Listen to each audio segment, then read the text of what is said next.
Well, we're just joined here in Studio 14 by the Australian Foreign Minister, Julie Bishop, who's here in Doha to open an embassy here in Qatar.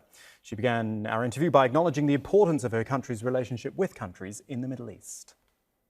Certainly there's great potential for us to expand our connections in the Middle East. That's why we're opening an embassy here in Doha.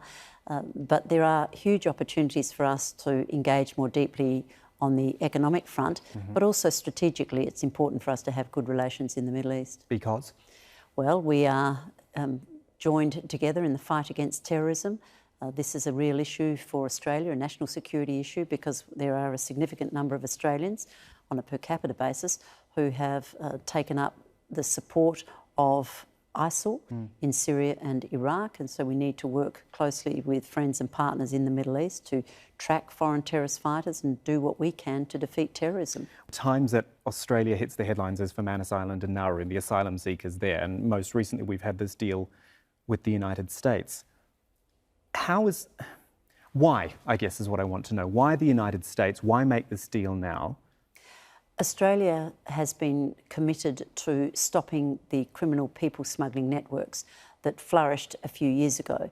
And when we came into government in 2013, we were determined to dismantle these people smuggling networks that prey on vulnerable people, extract enormous sums of money from them, put them on unseaworthy boats, and then they make a very dangerous journey to Australia. And we've seen the consequences of this type of action in Europe, where the people smugglers are making a fortune out of the misery of others, and we've seen significant numbers of deaths at sea. This was occurring on the journey to Australia, so we've put a stop to that. We have dismantled the people smuggling trade into Australia. What it meant was that a number of people who were seeking asylum were sent to offshore processing centres in Manus and Nauru.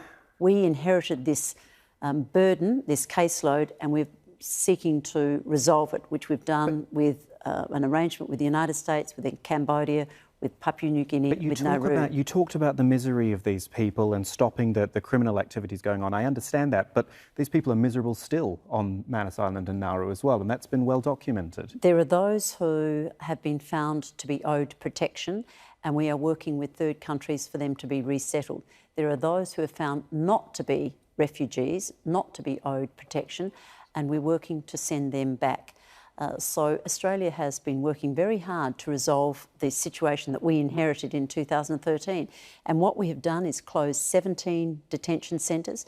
We have removed all children that were put in detention by the previous government, and we're now finding resettlement opportunities for those who are found to be genuine refugees. Do you acknowledge, though, the conditions and the hardship that they go through there? Because we've reported it ourselves on Al Jazeera. We've spoken to people who've worked as teachers, in fact, in Nauru, and they've talked about the terrible conditions that people are in. I've visited Nauru. So tell me, what do you... The conditions are adequate. They are appropriate for Nauru.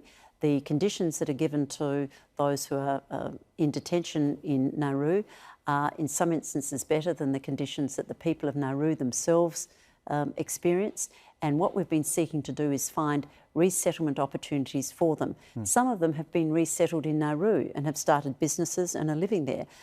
Likewise, in Papua New Guinea, there are opportunities for those who are found to be genuine refugees to be resettled in Papua New Guinea. Many Australians live in Papua New Guinea, and many Papua New Guineans find the circumstances obviously to be ideal for Papua New Guineans.